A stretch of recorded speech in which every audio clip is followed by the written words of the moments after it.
He is risen. He is risen indeed.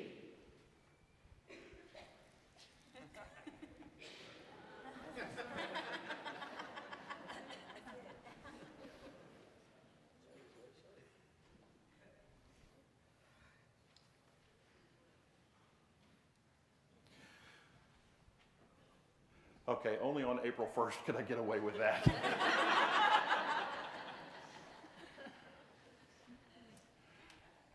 As we think about that morning, and we try and hear the story the way John's telling it to us, I want you to remember that it starts with a rock. It was dark. It was death. There was no joy in that morning.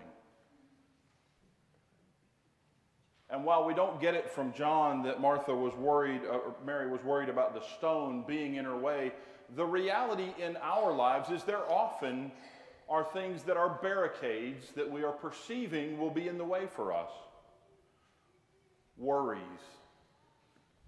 details, disasters.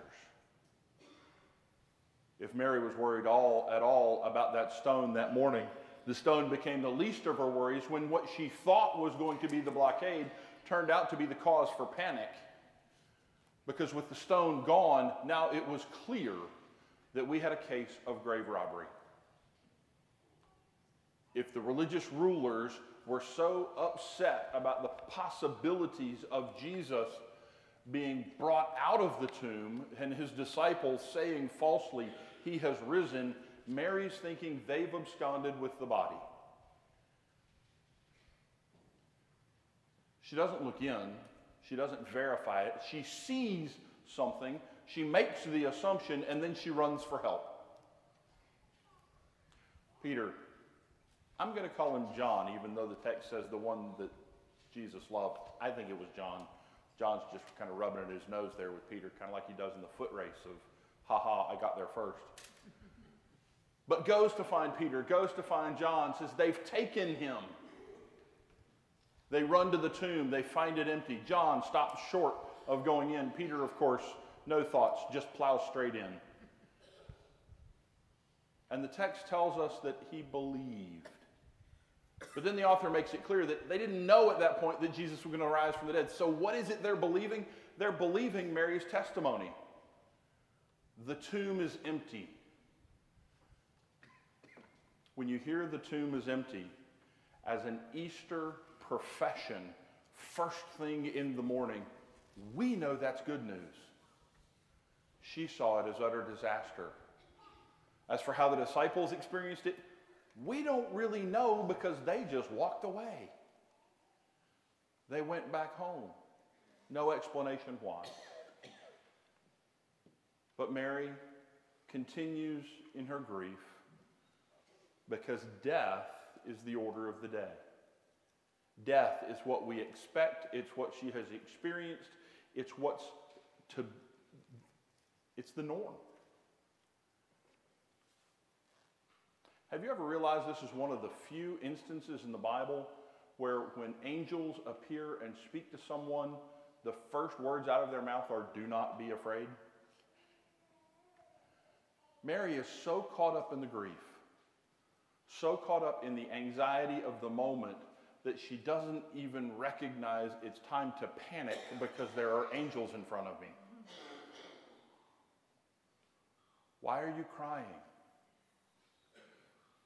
Who are you looking for? These are the questions both of the angels and of Jesus.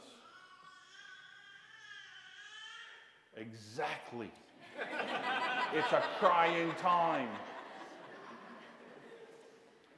But then Jesus, she's thinking he's the gardener, says the most blessed word she's ever heard.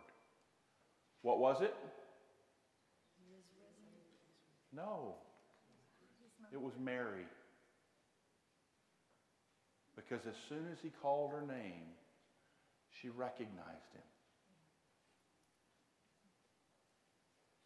She obviously grabbed him in a great big bear hug because he says, "Mary, don't hold on to me. I have not yet ascended to the Father. But here's, Mary, what I need you to do. Go tell the disciples that I am ascending to my Father and your Father, to my God and your God. And with that, Mary takes off looking for the disciples again. No longer a journey of fear, no longer a journey of distress. Her entire life has been transformed as Jesus is making his transformation from his historical engagement with humanity to his heavenly redemption and restoration into all glory. And so Mary comes back and says, hey guys, guess what? I've seen the risen Lord. And then she said everything Jesus had said to her. Now, I emphasize that last point because I have, and I checked the record, I have preached this passage 10 times over my career. And all 10 times I have celebrated, much as you all do, he is risen. He is risen indeed. And that's been the good news. And folks, for the last 10 times I've preached this sermon, I've shortchanged you all. Because Mary's message from Jesus is not, he is risen. That's Mary's message. Mary's message from Jesus is he is ascending to his Father and our Father. He is ascending to his God and our God. That's Jesus' message to us today. That the full glory of heaven has been revealed through him and restored to him, but not just him. Along the way, he's picked up a few extra brothers and sisters to bring home to Dad. That's you. That's me. That is the good news of the Easter message.